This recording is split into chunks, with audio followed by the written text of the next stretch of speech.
Hello students. आज हम discuss करने जा रहे हैं CMA inter paper number 10 cost and management accounting को लेकर। ठीक है, एंड फाइनेंशियल मैनेजमेंट। तो देखिएगा,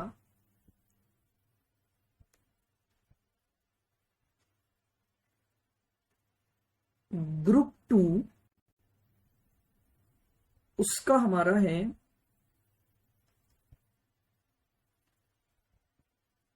paper number 10। Group 2 paper number 10।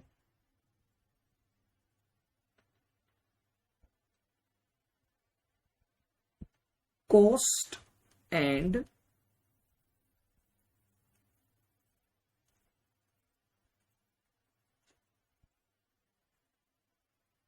Management accounting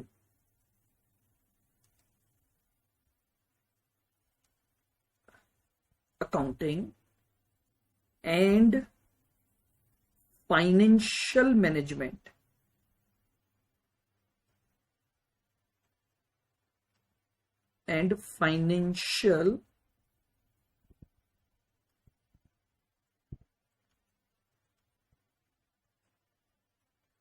management, ये हमारा ग्रुप 2 का पेपर नंबर 10 है।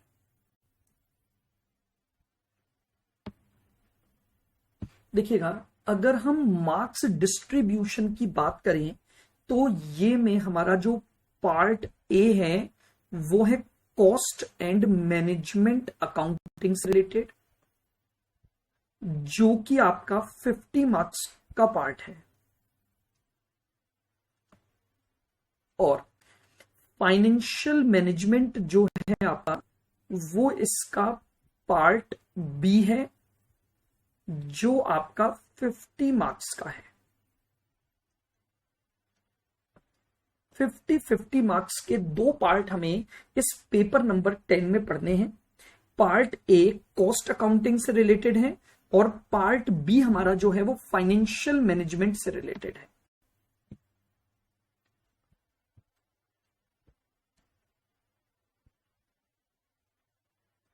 देखिएगा, अगर मैं पार्ट ए की बात करूं, जो कि कॉस्ट एंड मैनेजमेंट अकाउंटिंग है,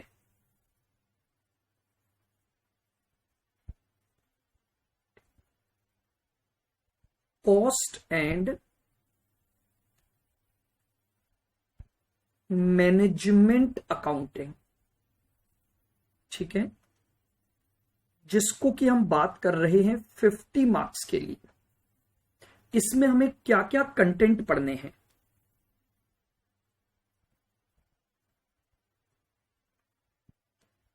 चैप्टर है हमारे पास 1,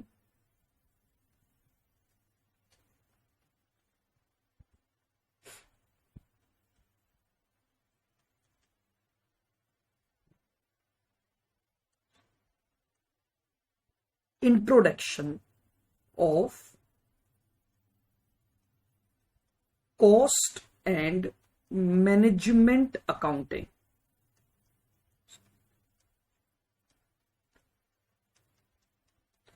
ठीक है, ये आपका एक थ्योरेटिकल चैप्टर है जहां पर यह बताया गया है what is management accounting, what is the significance of management accounting, ठीक है, what are the functions of management accounting, और uh relationship between cost and management accounting. तो थ्योरी का चैप्टर है आपका। Chapter 2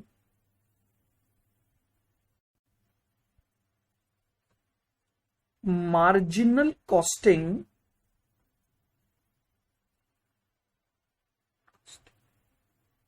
and decision making.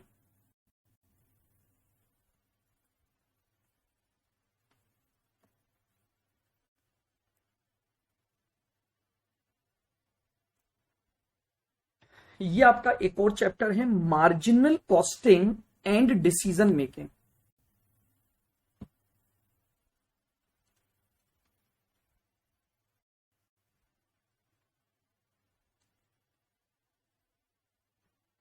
Chapter 3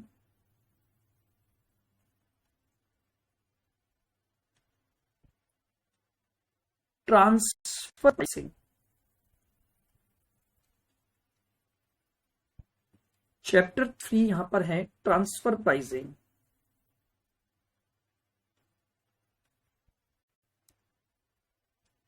chapter 4 आपके पास है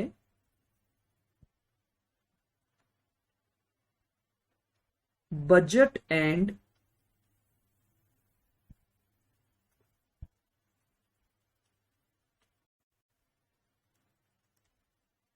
budgetary control.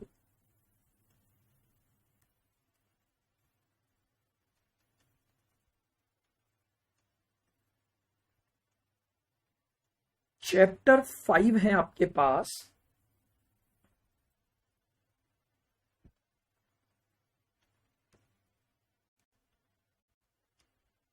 Standard costing and variance analysis. Variance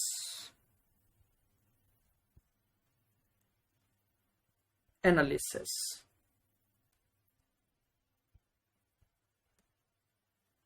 और चैप्टर नंबर 6 हमारे पास है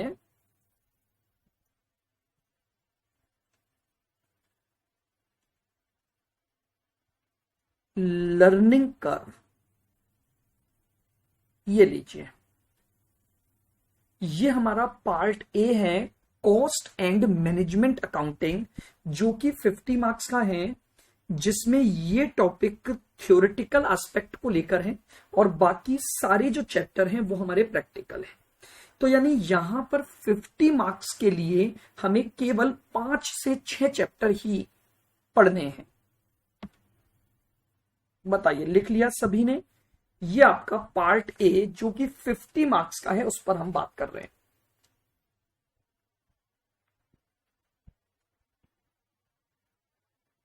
चलिए अब बात करते हैं पार्ट बी पर।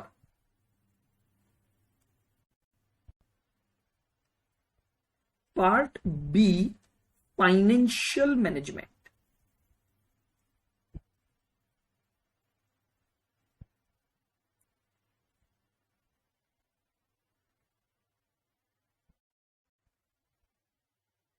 फाइनेंशियल मैनेजमेंट, ये भी पार्ट आपका 50 मार्क्स का है। अब जरा हम इसके टॉपिक कवरेज की बात करें।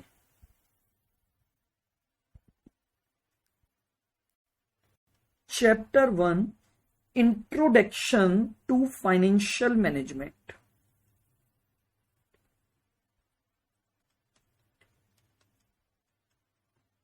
Introduction to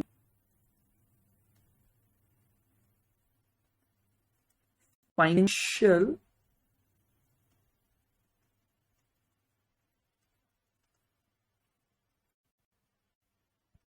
management.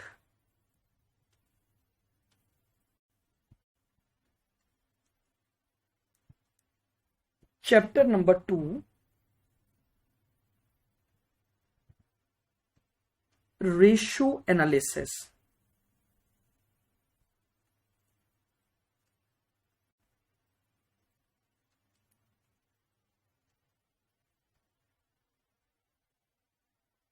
Chapter number 3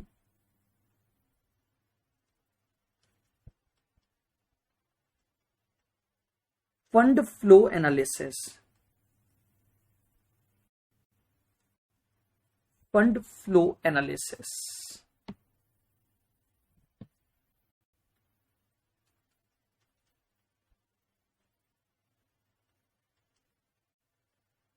chapter number 4 आपके पास है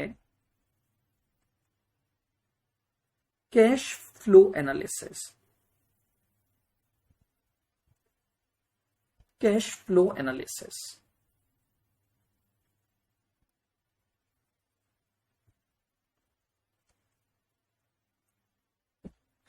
चैप्टर नंबर 5 है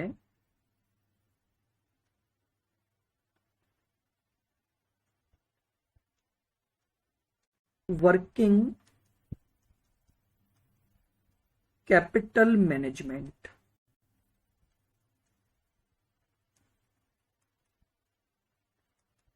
working capital management.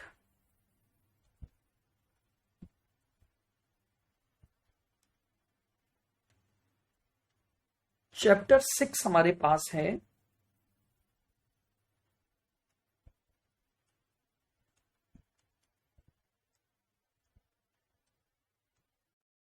Receivable management.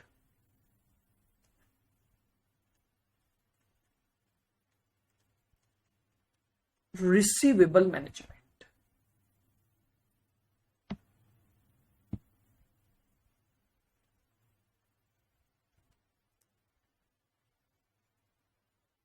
Chapter number 7 cash management.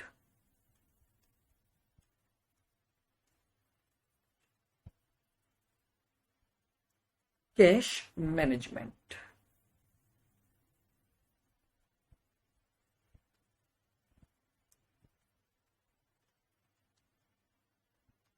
Chapter number 8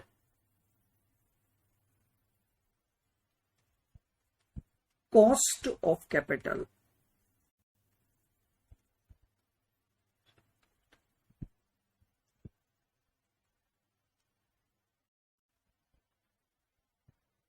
chapter number 9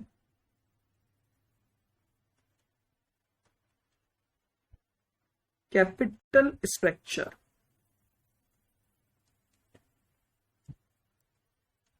capital structure.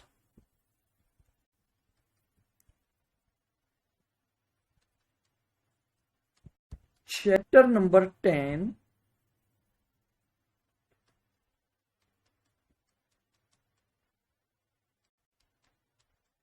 Dividend policy.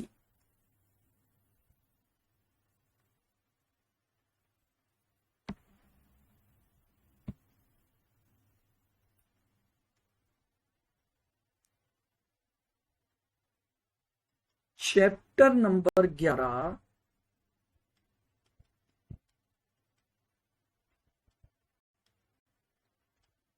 Leverage analysis.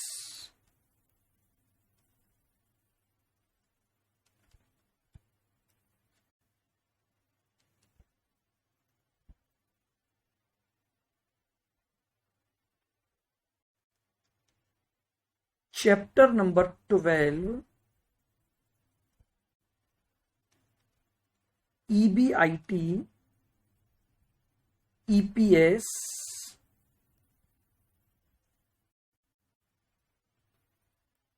Analysis.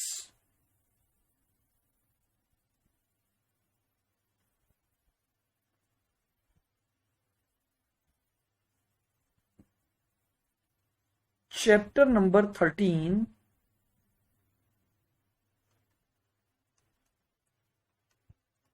Capital budgeting.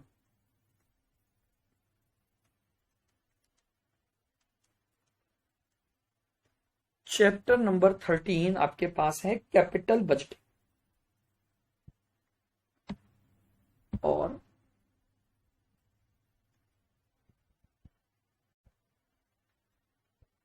Chapter number 14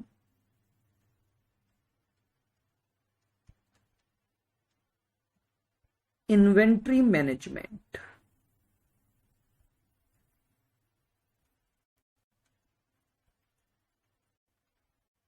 inventory management. ये लीजिए, ये हमारा छोटा सा सिलेबस है फाइनेंशियल मैनेजमेंट का 50 number का।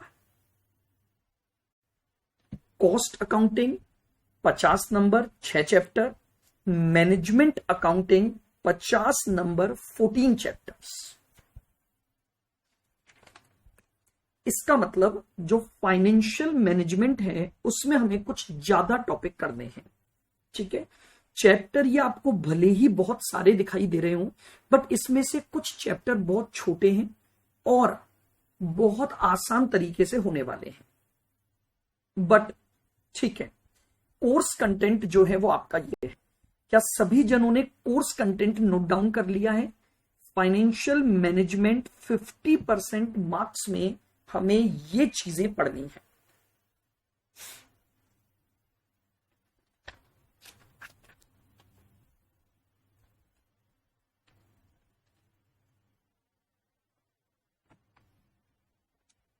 सभी जन इनको पूरा अच्छे से नोट डाउन कर लेंगे।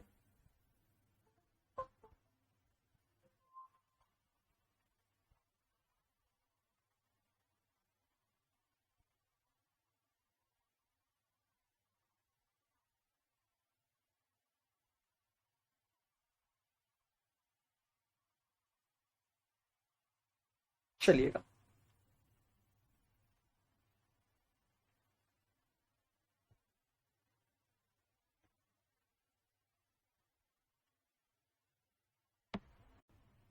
क्लियर है बिल्कुल यहां तक?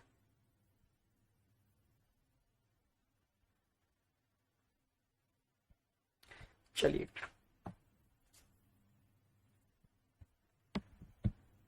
Now we have to start part B, financial management.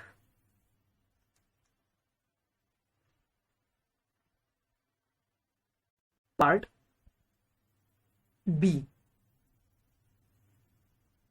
हम स्टार्ट कर रहे हैं, which is related to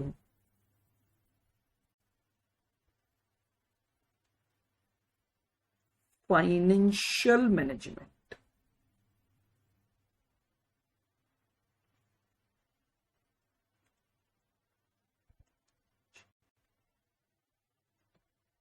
financial management.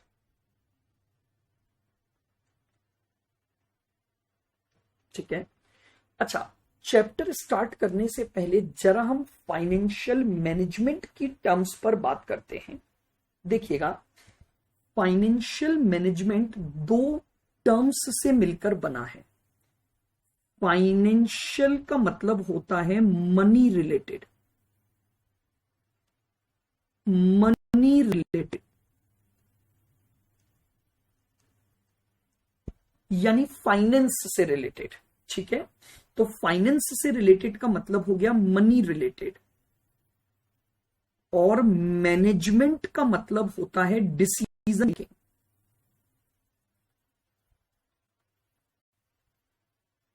Decision making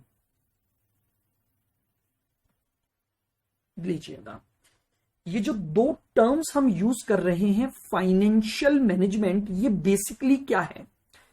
financial का मतलब होता है मनी रिलेटेड एस्पेक्ट्स, और मैनेजमेंट का मतलब होता है डिसीजन मेकिंग करना। मैनेजमेंट का काम ही डिसीजन मेकिंग है।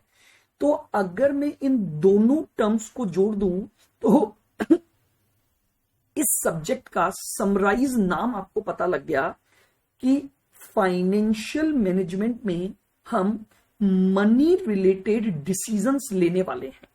देखिए, money is an important factor of any business.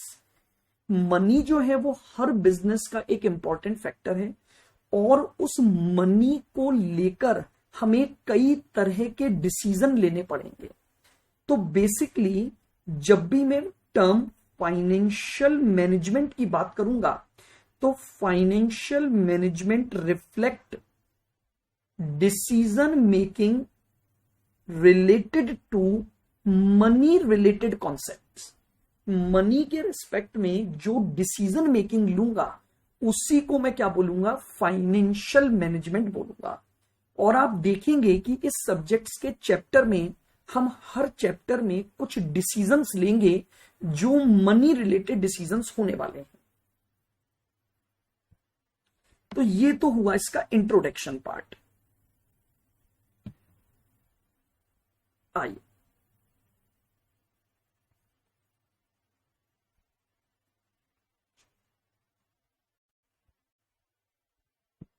Chapter number 1 जो हमारा है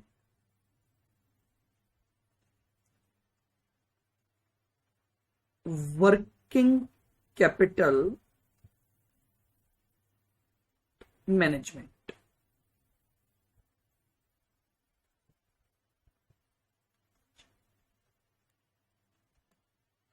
फर्स्ट चैप्टर जो हम स्टार्ट करने जा रहे हैं that is working capital management.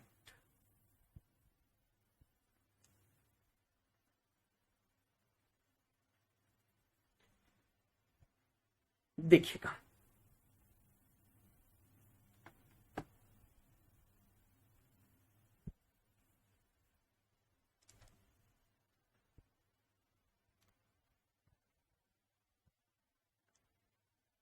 ये कौन है?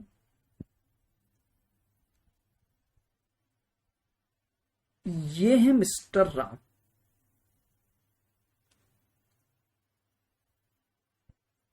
मिस्टर राम, ये मिस्टर राम क्या सोच रहे हैं?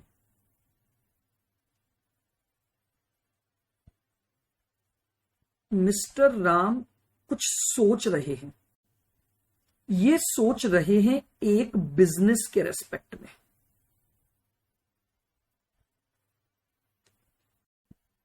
कि यार मुझे एक बिजनेस करना चाहिए।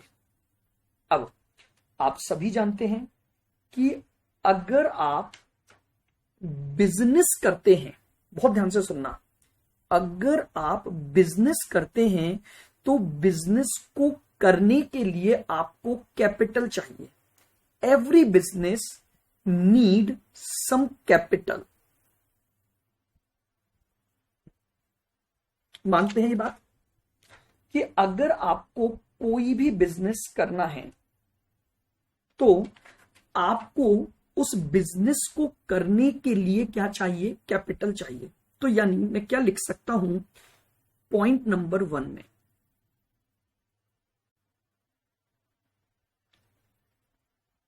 एवरी बिजनेस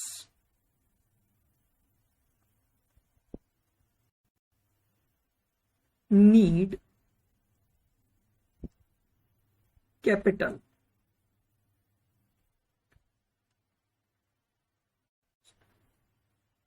फॉर इट्स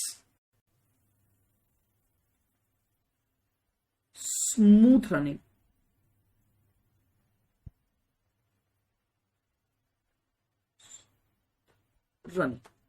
ठीक है, हर बिजनेस को अपने आप को स्मूथली रन करने के लिए किस चीज की जरूरत पड़ती है? कैपिटल की जरूरत पड़ती है। समझ रहे हैं मेरी बात को? हमें जरूरत है कैपिटल की। नाउ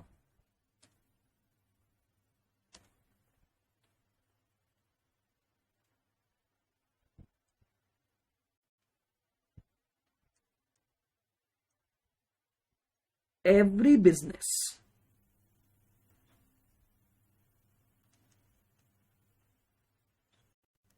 need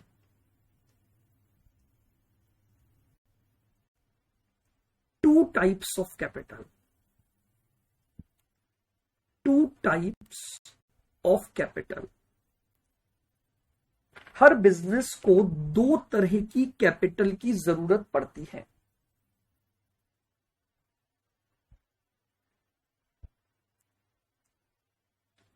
एक होती है फिक्स्ड कैपिटल, एक होती है फिक्स्ड कैपिटल, और एक होती है फ्लक्चुएटिंग कैपिटल या फ्लेक्सिबल कैपिटल। ठीक है, दूसरी कैपिटल क्या होती है आपकी? फ्लक्चुएटिंग कैपिटल या फ्लेक्सिबल कैपिटल।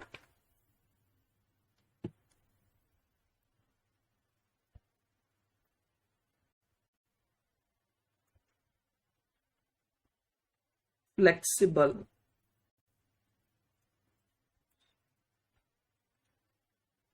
कैपिटल।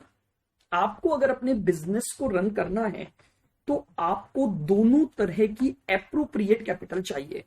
आपको फिक्स कैपिटल भी चाहिए और आपको फ्लेक्सिबल या फ्लक्चुएटिंग कैपिटल भी आपको चाहिए। आगे बढ़ते हैं।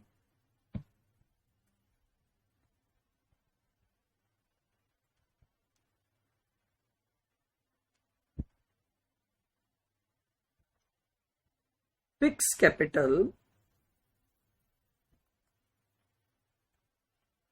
means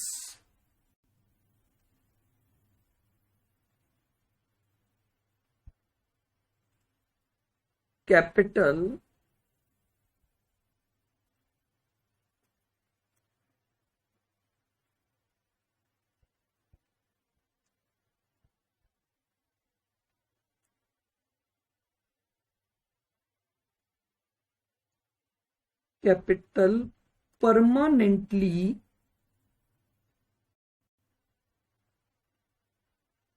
invested in business.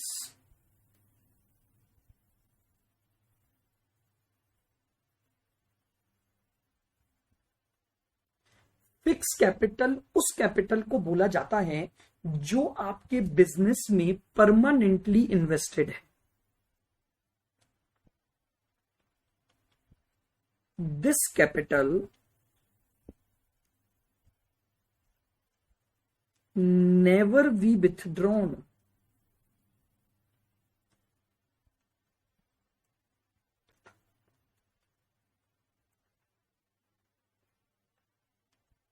never be withdrawn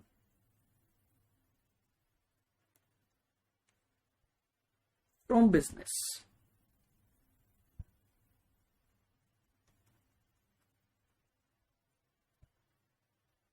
unless on liquidation.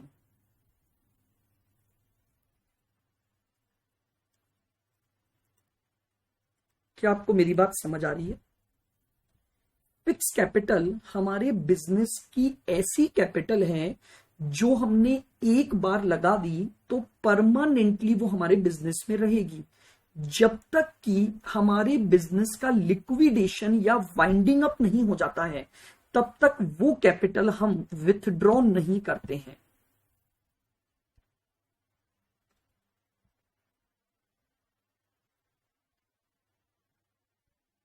Example,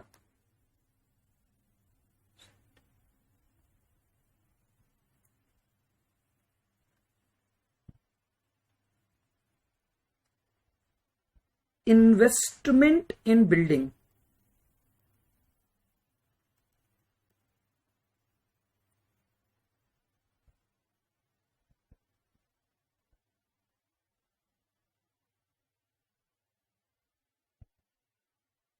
investment in machinery.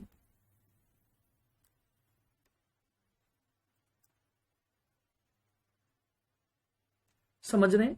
यानी एक तरह से मैं ये बोल सकता हूं कि जो पैसा मैंने अपने बिजनेस की फिक्स्ड असेट में इन्वेस्ट कर दिया है वो मेरी फिक्स्ड कैपिटल होती है जो कि परमानेंटली मेरे बिजनेस में रहेगी. आप जानते हैं, आपने एक फैक्ट्री बिल्डिंग में पैसा लगाया तो ये फैक्ट्री बिल्डिंग आपने जो बनवा ली है ये आपका एक फिक्स्ड इन्वेस्टमेंट हो गया. ये पैसा आप तभी विथड्रॉ करोगे जब आप उस फैक्ट्री बिल्डिंग को बंद कर दोगे. मशीनें खरीद ली आपने for the purpose of protection, तो आपने मशीनों में जो पैसा लगाया that will be permanently invested in the business. ये कब विथड्रॉन होगा? जब आप अपने बिजनेस को बंद करोगे और बंद करने के बाद आप इन मशीनरी को क्या करोगे? बेचोगे, तभी आपको ये रहेगा. बोलिए, क्लियर है?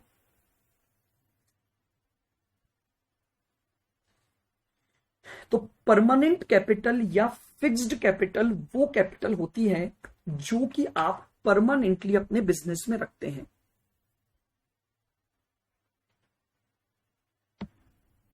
आइएगा,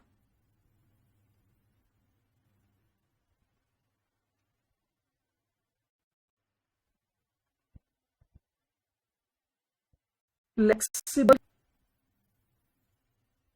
capital.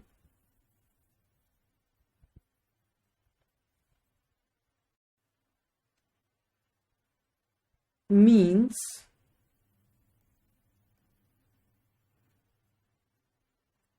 capital, flexible capital means capital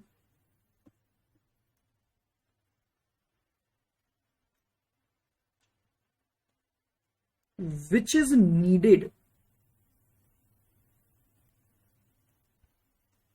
which is needed for meeting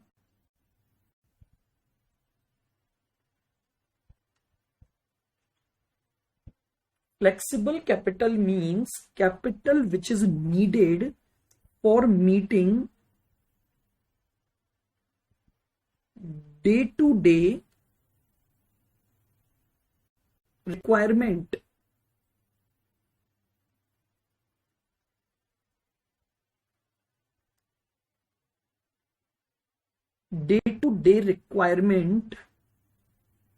of business.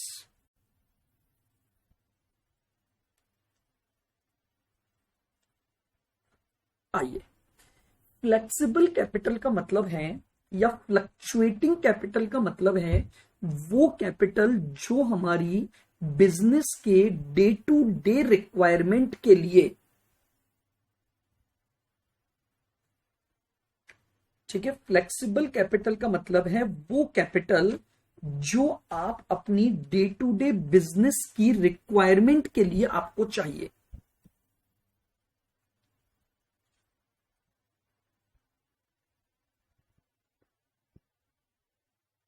Example,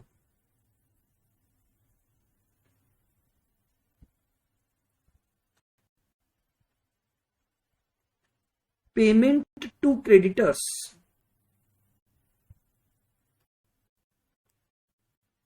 मुझे पैसा चाहिए अपने रॉ मटेरियल के क्रेडिटर्स को पेमेंट करने के लिए।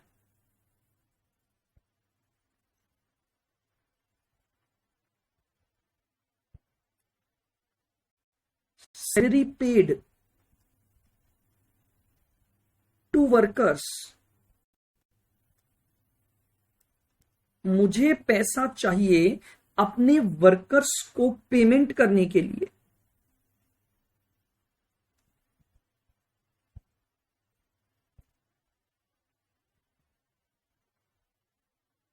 क्लियर? बिल्कुल।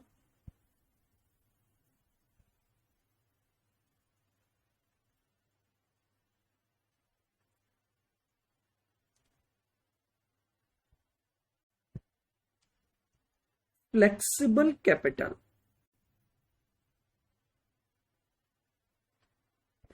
is recurring in nature.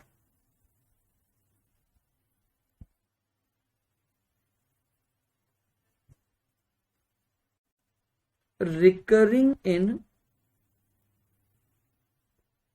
nature and also known as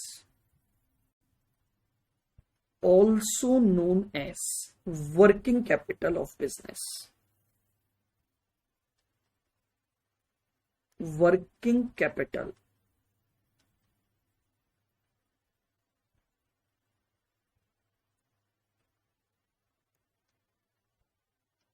of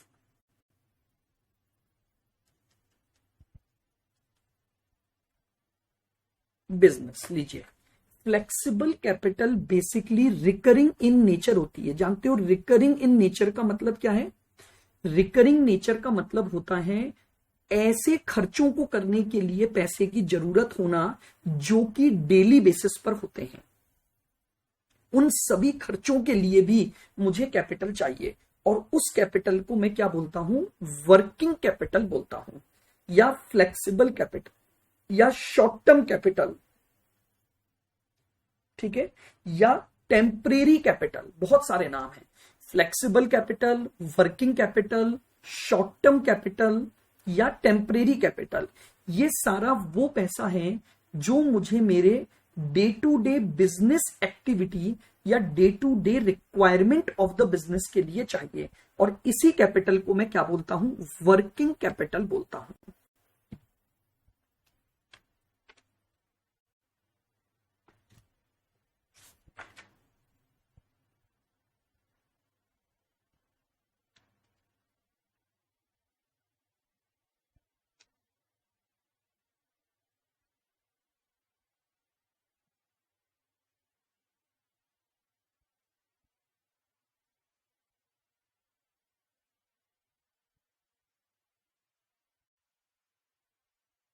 working capital, working capital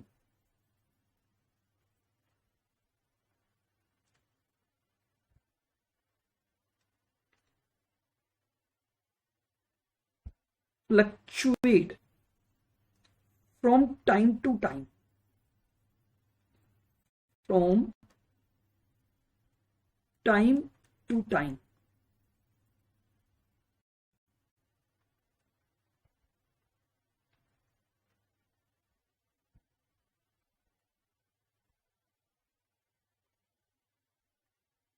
depending on company's requirement.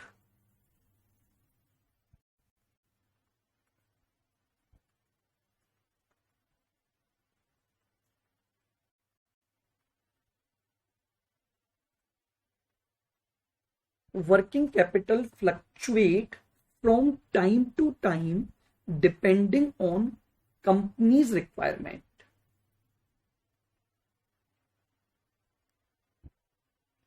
And hence also known as fluctuating capital.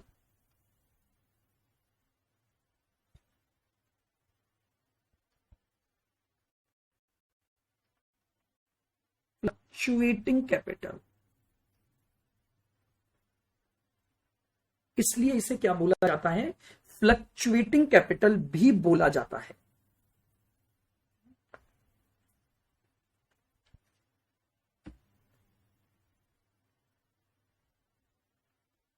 बताइए, क्या यहां तक की मेरी बात बिल्कुल क्लियर है आपको? मैं एक बार रिवाइज करवा देता हूं। मैंने आपको यह बोला कि अगर आपको कोई भी बिजनेस करना है तो उसको स्मूथली रन करने के लिए आपको कैपिटल चाहिए। क्लियर है आप? अब आपको जो कैपिटल चाहिए अपने बिजनेस को स्मूथली रन करने के लिए, वो दो तरह की होती है। एक होती है फिक्स्ड कैपिटल और एक होती है फ्लेक्सिबल कैपिटल। फिक्स कैपिटल देखिए नाम से अपने आप को डिफाइन कर रही है कि वो कैपिटल जो आपके बिजनेस में परमानेंटली इन्वेस्ट रहेगी और आप उस कैपिटल को कभी भी अपने बिजनेस से विथड्रॉ नहीं करोगे एक्सेप्ट ऑन लिक्विडेशन। केवल लिक्विडेशन पर विथड्रॉ करोगे, उसके अलावा वो विथड्रॉ नहीं होती है। एग्जाम्पल के तौर पर मैंने आपको बताया, बिल्डिंग में पैसा इन्वेस्ट कर देना, मशीन पर पैसा लगा देना। फ्लेक्सिबल कैपिटल का मतलब है वो कैपिटल जो कि आपको आपके बिजनेस की डे टू डे रिक्वायरमेंट के लिए चाहिए, उस कैपिटल को हम बोलते हैं फ्लेक्सिबल कैपिटल। ठीक है, जैसे क्रेडिटर को पेमेंट करने के लिए पैसा चाहिए, वर्कर्स को सैलरी देने के लिए पैसा चाहिए, खर्चों को करने के लिए पैसा चाहिए। बेसिकली फ्लेक्सिबल कैपिटल जो है वो रिकरिंग इन नेचर की होती है। रिकरिंग नेचर का मतलब होता है day to day business nature, और इसीलिए इसे बिजनेस की वर्किंग कैपिटल भी बोला जाता है। ठीक है, अब ये जो वर्किंग कैपिटल है ये कंपनी की रिक्वायरमेंट के according time to time fluctuate होती रहती है। आज हो सकता है हमें ज्यादा कैपिटल की जरूरत हो, मे बी पॉसिबल हमें कुछ समय बाद कम वर्किंग कैपिटल की जरूरत हो, फिर हमारे पास वर्किंग कैपिटल की नीड बढ़ जाए। तो जो वर्किंग कैपिटल होती है वो कंपनी की रिक्वायरमेंट के अकॉर्डिंग टाइम टू टाइम पर फ्लक्चुएट होती रहती है, और इसीलिए इस कैपिटल को हम क्या बोलते हैं? फ्लक्चुएटिंग कैपिटल भी बोलते हैं।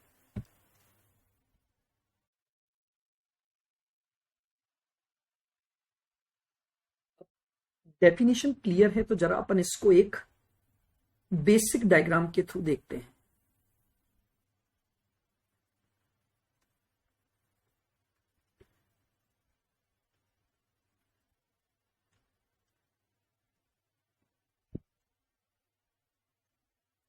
देखो, ये मैंने अपने बिजनेस में एक फिक्स्ड कैपिटल लगा रखी है। फिक्स्ड कैपिटल का मतलब है कांस्टेंट रहना, यानी मेरे प्रोडक्शन, या आउटपुट की वजह से कैपिटल पर कोई फर्क नहीं पड़ेगा, ये मेरी फिक्स्ड कैपिटल है। फिक्स्ड कैपिटल,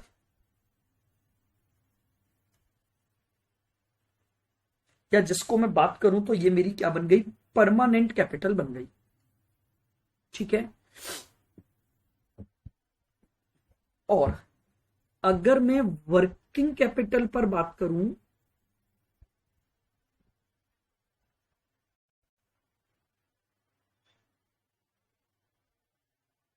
आइए वर्किंग कैपिटल, फ्लक्चुएटिंग की मैं बात कर रहा हूं, बहुत ध्यान से सुनिएगा।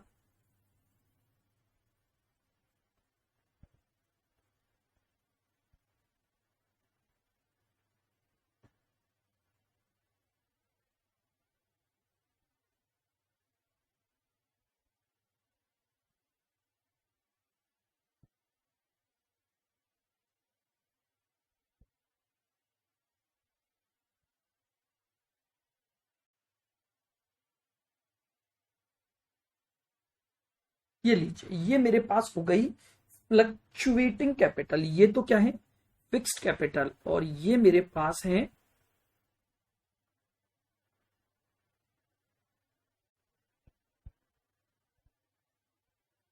Fluctuating capital. आप समझ पा रहे हैं मेरी बात को? According to the, depending on the requirement, हो सकता है कभी मुझे इस कैपिटल की बहुत ज्यादा जरूरत हो जाए, हो सकता है कभी मुझे इसकी जरूरत कम हो, क्योंकि ये according to season of my business depend करेगा। तो फिक्स कैपिटल तो एक कांस्टेंट लाइन में चलेगी, और वर्किंग कैपिटल जो है वो मेरी क्या होती रहेगी, फ्लक्चुएट होती रहेगी। आइएगा, मेरे हिसाब से यहां तक की बातें सबको बिल्कुल क्लियर हो गई होंगी, मीनिंग क्या है, कैपिटल क्या होती है, एंड सो ऑन। चलिएगा, एक और पॉइंट पर हम इंट्रोडक्शन पर बात करते हैं। देखिएगा,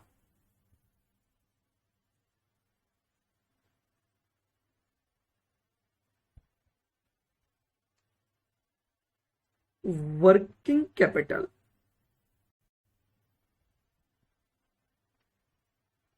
management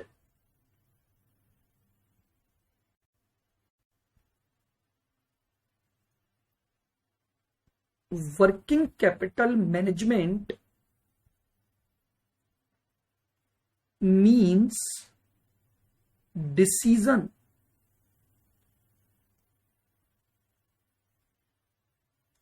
regarding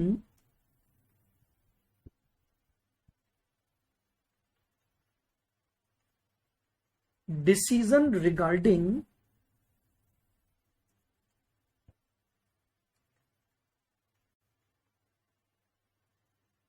working capital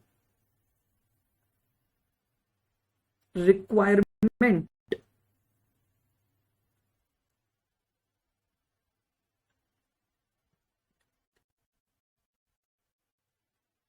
working capital management means decision regarding working capital requirement for business.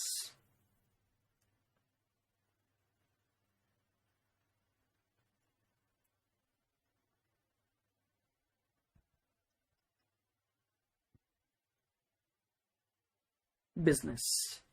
Working capital management means decision regarding working capital requirement for business. For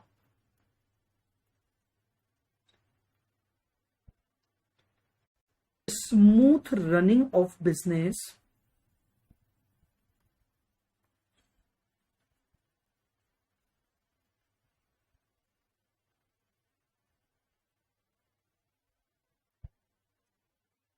for smooth running of business,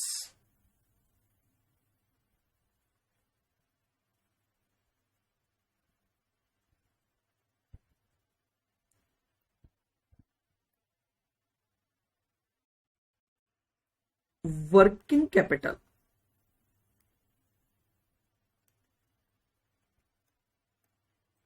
must be adequate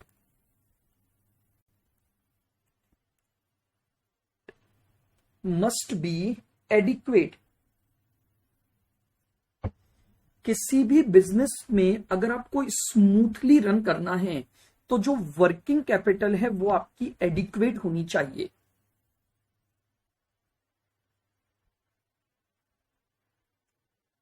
to high working capital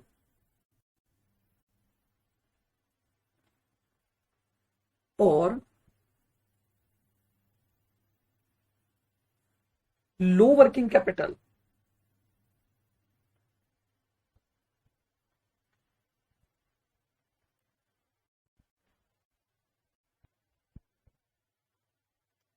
अगर आपके business में working capital बहुत ज्यादा high है या आपके business में जो वर्किंग कैपिटल है वो बहुत ज्यादा क्या है, लो है, तो टू हाई वर्किंग कैपिटल और low working capital create danger situation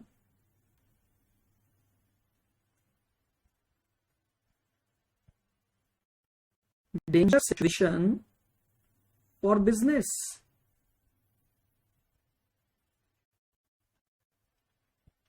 आइएगा बात करते हैं जरा इस पॉइंट पर। देखो, वर्किंग कैपिटल मैनेजमेंट का मतलब है कि आपको डिसीजन लेना है अपने बिजनेस की वर्किंग कैपिटल रिक्वायरमेंट के लिए। और एक बहुत सिंपल सा रूल है, अगर आप अपने बिजनेस को स्मूथली रन करना चाहते हैं तो आपकी जो वर्किंग कैपिटल है वो एडिक्वेट होनी चाहिए। अगर आपकी वर्किंग कैपिटल बहुत हाई है या अगर आपकी वर्किंग कैपिटल बहुत कम है तो दोनों ही सिचुएशन आपके बिजनेस के लिए डेंजर है। हाई वर्किंग कैपिटल होना भी डेंजर है और लो वर्किंग कैपिटल होना भी डेंजर है। कैसे, जरा हम कुछ बातें करते हैं हाई और लो वर्किंग कैपिटल पर। मतलब क्या है पहले समझना। मान लीजिए फॉर एग्जांपल मेरी जो वर्किंग कैपिटल रिक्वायरमेंट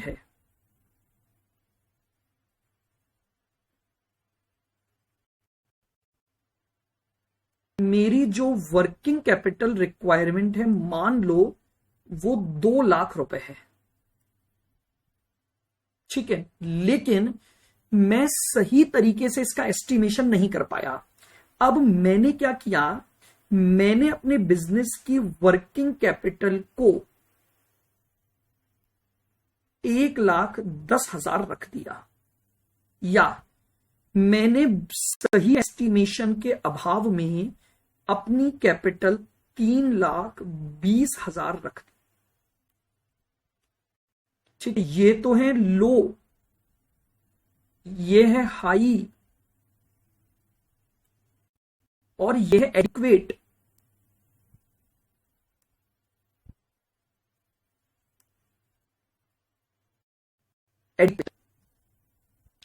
तो अब मैं आपको यह समझाना चाह रहा हूं इस लो वर्किंग कैपिटल की वजह से क्या क्या नुकसान होंगे, आपको क्या क्या डेंजर सिचुएशन अराइज होगी, और इस हाई वर्किंग कैपिटल की वजह से आपको क्या क्या डेंजर सिचुएशन अराइज होगी। चलिएगा, सबसे पहले मैं बात करता हूं हाई वर्किंग कैपिटल में। देखना,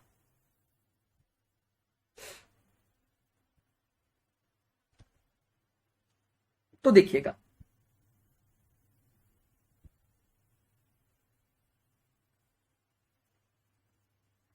danger due to high amount of working capital, high amount of working capital.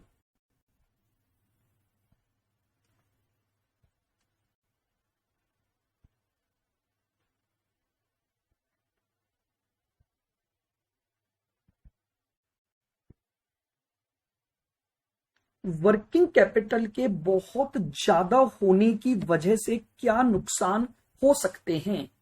देखिए, अगर मैं सबसे पहले नुकसान की बात करूं तो एक्यूमुलेशन ऑफ इन्वेंट्री।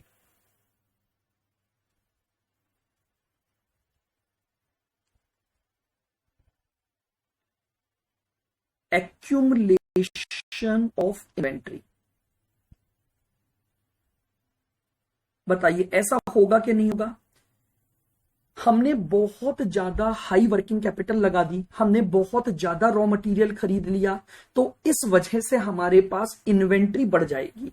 और इन्वेंट्री जानते हो बढ़ेगी तो बहुत सारे नुकसान हैं। कैसे? इन्वेंट्री का वेस्टेज हो सकता है, इन्वेंट्री की चोरी हो सकती है, पिल्फरेज, थेफ्ट, लॉस हो सकता है। तो आप मेरी बात समझ रहे हैं कि high amount of working capital के होने से आपकी इन्वेंट्री बढ़ेगी। इन्वेंट्री के बढ़ने की वजह से वेस्टेज ऑफ इन्वेंट्री, पिल्फरेज या थेफ्ट ऑफ इन्वेंट्री का आपको नुकसान होगा।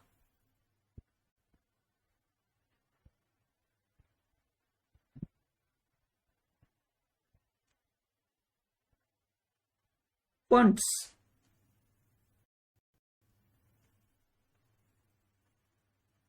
remains idle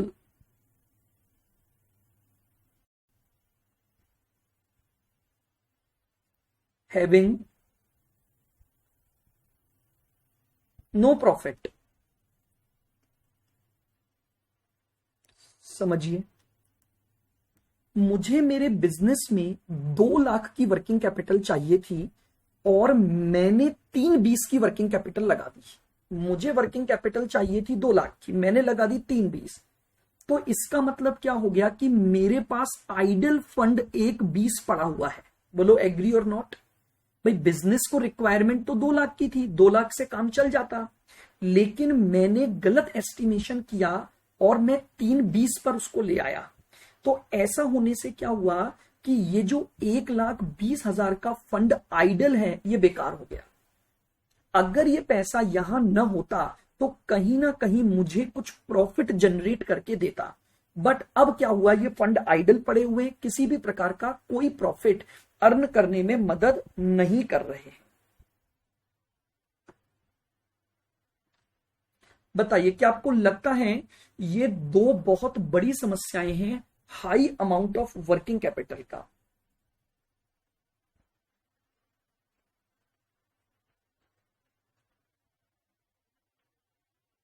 अब क्या होगा बताइए? यहां तक की बात समझ आ गई? और भी पॉइंट हैं, बट 2 मेजर बातों पर मैं डिस्कस कर रहा हूं, इस वजह से हमें हाई वर्किंग कैपिटल नहीं रखनी चाहिए। आइए, अब अगर मैं बात करूं danger due to low amount of working capital.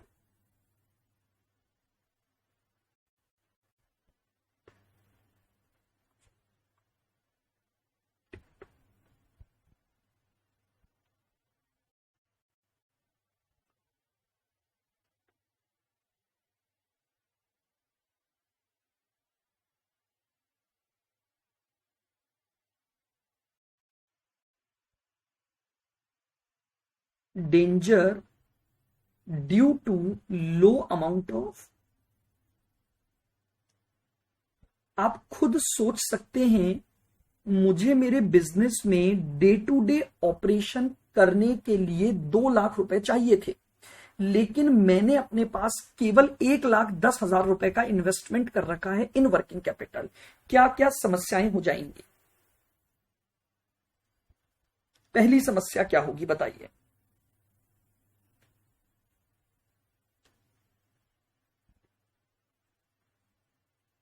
Difficult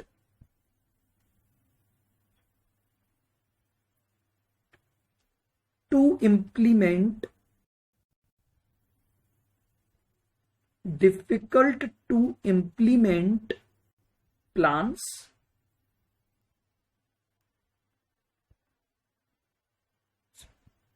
to achieve target profit, to achieve target profit। Target profit को अचीव ही नहीं कर पाओगे आप, क्योंकि आपने कुछ प्लान बना रखे थे, लेकिन वर्किंग कैपिटल कम होने की वजह से आप उन प्लान्स को एग्जीक्यूट ही नहीं कर पाओगे। बात समझ आ रही है? आपने प्लान बनाए होंगे ना कि भैया मुझे इतना प्रॉफिट मिल जाएगा, लेकिन प्रॉब्लम ये थी वो प्रॉफिट तो आप तब कमाते जब 2 लाख की वर्किंग कैपिटल होती। आपने अगर वर्किंग कैपिटल कम की तो आप अपने टारगेट प्रॉफिट को अचीव नहीं कर पाओगे।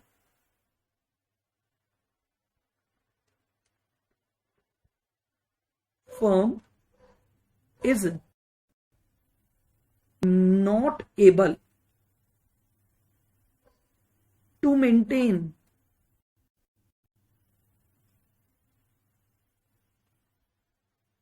firm is not able to maintain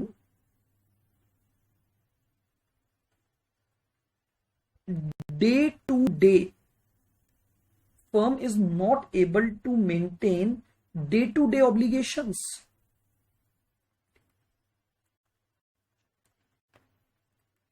ये लीजिए दूसरी समस्या, आपको अपने डे टू डे ऑब्लिगेशंस को पूरा करने के लिए 2 लाख की जरूरत थी, आपने 1/10 इन्वेस्ट किया, तो इसका मतलब आप अपने डे टू डे ऑब्लिगेशंस को पूरा नहीं कर पाओगे। तीसरा,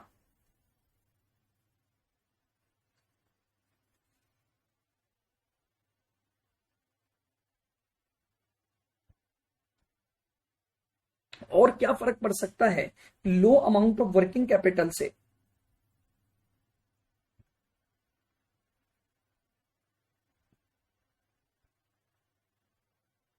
बताइए।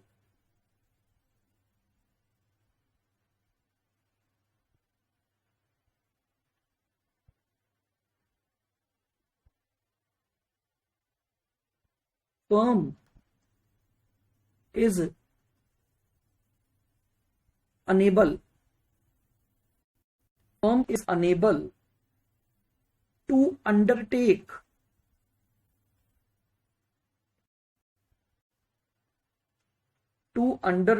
profitable ventures।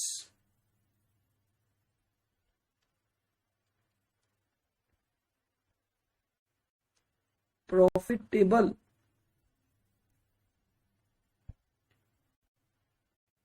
वेंचर्स। अब आपके पास जब वर्किंग कैपिटल ही कम है, तो अगर आपके पास कोई नया प्रॉफिटेबल वेंचर का कोई प्रपोजल भी आया है तो आप नहीं ले पाएंगे। क्यों? क्योंकि आपने अपने पास उतनी वर्किंग कैपिटल रखी ही नहीं है कि अगर आपके पास कोई भी नया प्रॉफिटेबल वेंचर आ जाए तो आप उस पर काम कर पाए। देखिए, मैंने आपको पहले भी कहा, बहुत समराइज तौर पर बात कर रहा हूं, तो इसलिए इन रीजन से हम ये कह सकते हैं कि हमारी जो वर्किंग कैपिटल की रिक्वायरमेंट है वो एडिक्वेट होनी चाहिए। High amount of working capital is danger for the business, as well as low amount of working capital is also danger for the business.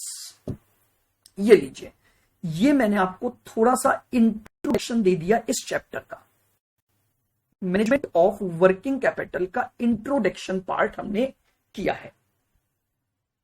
तो हमारे इस चैप्टर का जो बेसिक ऑब्जेक्ट होगा वो यही होगा कि हम वर्किंग कैपिटल की एडिक्वेट क्वांटिटी को कैसे ढूंढें, कि हमारी एडिक्वेट क्वांटिटी कितनी होनी चाहिए।